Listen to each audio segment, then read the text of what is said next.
Minecraft has been churning out updates left and right lately, like the addition of things like the Copper Golem and the Happy Ghast. But today, we'll be spotlighting the Happy Ghast and how it stacks up to the other methods of transporting items. In this video, I'll show you what the Happy Ghast is and how to use it, a bunch of methods for moving large quantities of items, how long each of these methods will take, and at the end of the video, I will show off all the times from lowest to fastest, so we can once and for all finally decide which method is truly king. I'll also include a tier list at the end showing off which method is not just the fastest, but also all around the best ones to use. But before we get started, this little graph here tells me that only 3% of the people who watch my vids are also subbed to my channel, so if you've learned something from the video, or just like it anyway, you should definitely hit that like button. It really helps me out in the algorithm, and it also makes sure to subscribe to stay tuned for some cool new content coming soon. So the first thing you might be asking is, why are there Happy Ghasts? Did the regular Ghast finally go to therapy? No, that's not even kinda close. Long story short, in the Nether, there are these new dried ghast blocks that have a chance to spawn near a fossil in the Soul Sand Valley biome. These bone block structures right here. Just punch this little guy and bring him back to your base and give him a bath. He stinks. P.U. Then, just count to the number 1,200. Or roughly 20 minutes. Or exactly 20 minutes. And then poof! You got yourself a giant flying marshmallow with tentacles. Yeah, I don't remember ordering calamari with my marshmallows, but hold on to your hat, folks, because things are about to get crazy. Craft up this giant item called the harness, and use some snowballs to lure this thing down, and you can equip it to the Happy Ghast and actually ride it.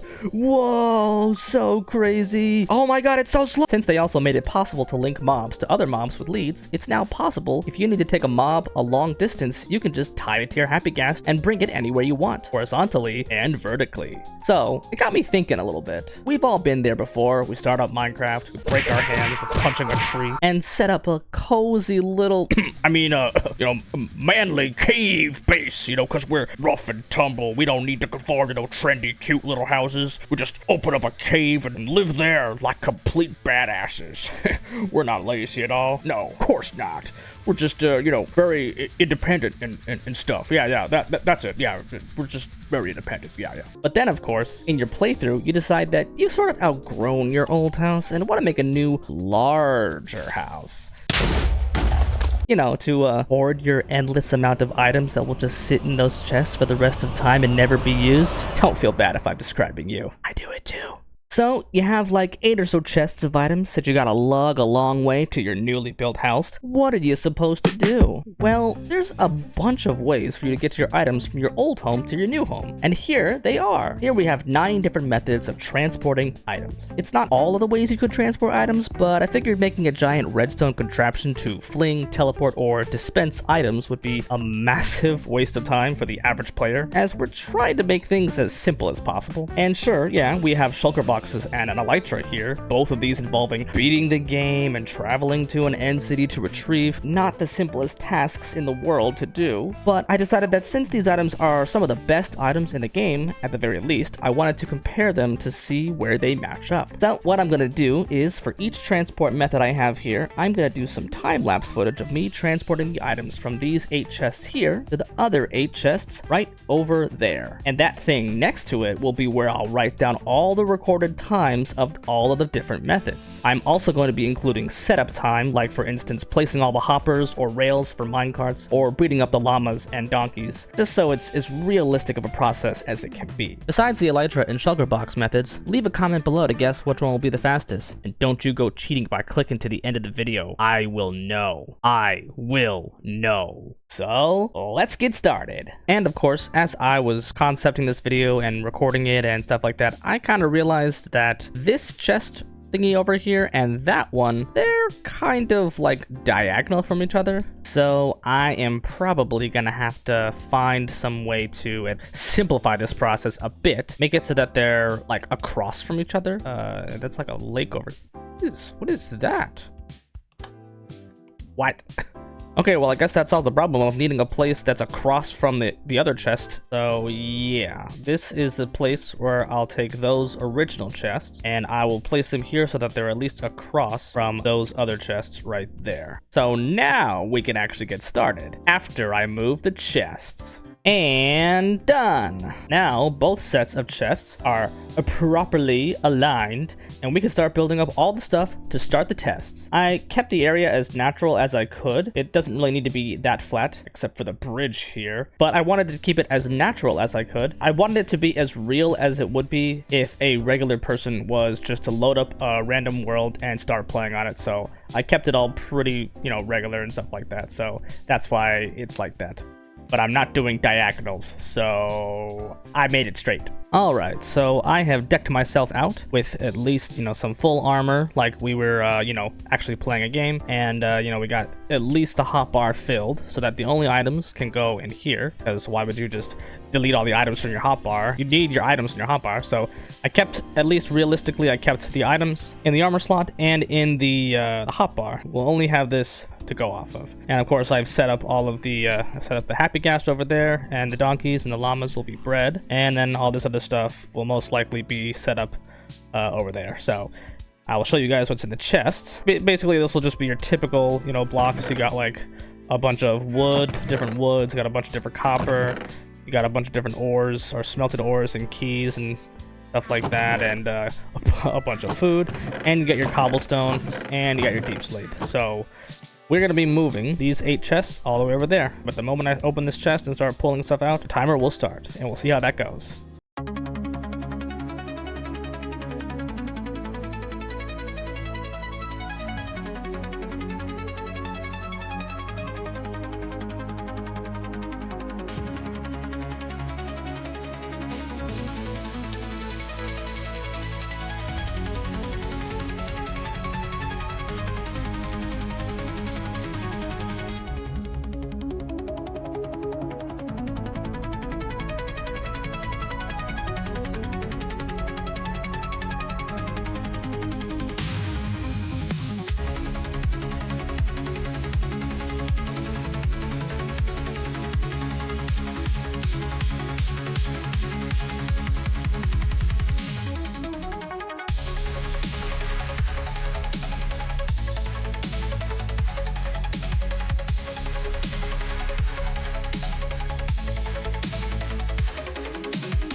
So now that we're finished, we can finally go over the results of all of the different methods. Before we get into the scores, I should probably preface a few details. This list is going to have a lot of general times, and also my times might differ from yours, mainly because, well, the distance between the two areas is about 260 blocks. And there will be llamas, and the llamas that I'll be using are all going to be strength 3, which means it has 9 slots of carrying capacity when they add a chest to it. They can go all the way up to strength 5, which means that they have like 15 slots of carrying capacity, which is the same as a donkey, but those are quite rare to find and breed, both being at around 1%. So I decided to have all the llamas be strength 3, which is about a 33% chance, so it's a fair assessment of time involved in breeding and obtaining these animals. Honestly, it would take a long time to get strength 5, unless you're just insanely lucky. Also, the list that I'm about to show is actually only 1 out of the 3 lists, so if you guys will stick around, there's actually going to be 2 more lists. This first list shows off the time it takes to transport all the items from 8 chests over there to the ones right here. But it also includes preparation time like building the hopper line, and the water stream, the minecart rail, breeding the donkeys and llamas, and even hydrating the dried ghasts. The other list will be a bit different, so stick around and find out.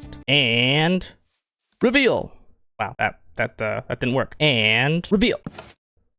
So first, at the top, we have the really quick methods that aren't really being taken seriously as they're quite broken methods. Prep time for the shulker boxes was just getting 16 boxes, putting all the contents in the chests, and then bringing them to the destination. And the elytra was just used to grab the items myself and then rocket back and forth, which obviously meant more than one trip, but still it loads faster than all of the rest. Well, most of the rest. After that, we finally have the real contenders, with the fastest one, including prep time, being riding on a Happy Ghast, with 3 donkeys and 1 llama connected. The reason why I picked these seemingly random numbers of animals is I wanted to try and get as close to a whole number of chests that I can take at a time. This method allowed me to take a certain amount of chests at a time, which resulted in needing to take less trips. I'll show those results on the other list, but for now, just know that these numbers, like the 3 donkey, 4 llama, 6 donkey, 2 llama, they're not random. They actually have a purpose to them. The first method was 38 minutes and 20 seconds. The 3 methods after that are all using some sort of Happy Ghast combo like I did with the first one. The next row of methods are a bit longer, but they are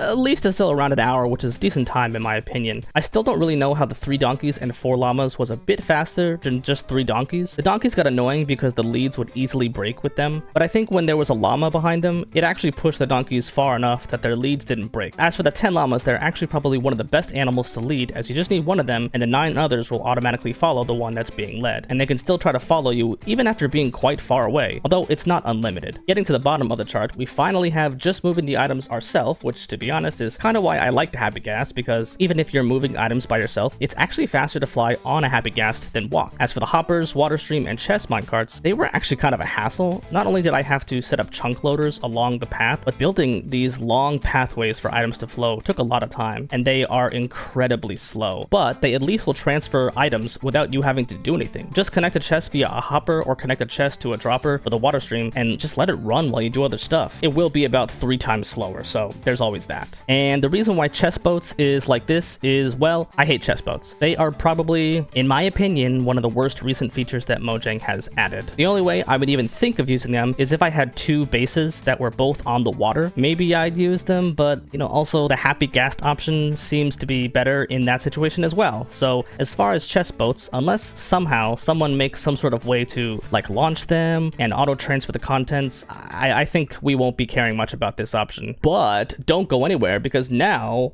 we shall go over to the next list, which is right behind this one. This list is basically the same as the previous one, except this one only focuses on travel time. It doesn't include any of the prep time of setting up, breeding, or hydrating. Therefore, some of these methods have changed positions on the list, which are indicated as being the pink ones right here, and the ones that are still green, they are in the same spot as they were on the previous list. I decided to make this list just in the off chance that player was already at the point of where they had a bunch of stuff already, and they didn't really need to breed things or hydrate a ghast or do any of that stuff. So they would really only need to count just the travel time. If you're just counting travel time, other options are a lot better than how they were listed on the previous list. I mean, to be honest, the Happy Ghast is pretty much like still at the top. It's pretty good, I'm not gonna lie. I mean, yeah, the Happy Ghast and the chest boat kind of falls a little bit, and the 10 llamas is much better, but all in all, the Happy Ghast, when being connected to anything, just makes this process like a bajillion times better. And as I mentioned before, here we have the calculations of how many double chests can be taken for each transfer. So the top 2 methods give basically the same amount of trips. Being able to take 2.5 full chests and 2 full chests for each trip actually amounts to the same amount of trips if you are taking them from 8 chests versus, the other amounts, which only take the Happy Ghast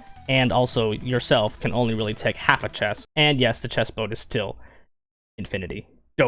I don't like you. But the rest of the list is self-explanatory. It is quite hilarious how some of the combos actually work out to be exactly 8 chests. Like the 3 donkeys method, which takes 1 1/3 chests for each trip. So 1 1/3 for the first chest, and then 2 2/3, 4, 5 1/3, 6 2/3, and then 8. Sometimes I think that the Minecraft devs don't really do math correctly in this game, but then I find these little tidbits of the math working out hilariously well, and it just gives me a little bit of a giggle. The last list I have here is more of a common sense list that I thought of myself, and I decided to do it in the form of a tier list. Here are the categories. The best category describes the methods in which I think are the best to use, as they are the most balanced. Then after, we have the best methods, but they're the hardest to obtain. Then decent methods that are medium level to obtain. We have okay methods that are easy to obtain, and bad methods that are easy to obtain. And of course, we all know which one's going into this one: utter trash. I'm gonna put the 10 llamas into the decent time but medium to obtain, mainly because I think that the great time but tough to obtain category probably is where the Elytra and Shulker box deserve to go. I'm gonna put the 4 llamas and 3 donkeys with the 10 llamas as well, I think, yeah, because, you know, mainly because of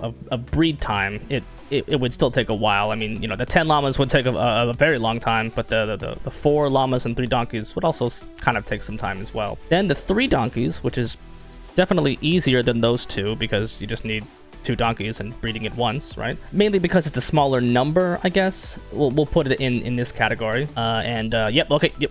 We know where you were going at the beginning. The minecarts are probably easier on the iron reserves than hoppers, so I think I'll put them in the okay category. So yeah, I think that should be good, because then hoppers will probably go up here. Then of course Elytra will go up here in the obviously broken methods. And then we have the 10 llamas. I'm not just looking at the metric of like breed time and time to get, but I'm also looking at like the amount of chests can be taken while transferring. So I think that maybe some things might be hard to get, but probably worth it in my opinion. So I'm gonna put them in the top category, because I think that even though it does take a long time, you can carry a lot more with this. So you can gather the same amount of chests with 10 llamas and the Happy Ghast and 10 llamas. It would take more than double to bring the llamas, I think, across the land than it would just take the Happy Ghast to fly them. So the Happy Ghast and the llama and the 3 donkeys would probably go here. All of these are decent time and they're medium to obtain. So I mean, I would probably, yeah, because this is like 3 different things, I would put it here. I could put it here, but I think putting it here is a little bit, you know, safer. You have to go to the nether, to a savanna biome or a plains biome, and maybe find a wandering trader or defy the llama. So that I think is kind of hard because it's 3 different things.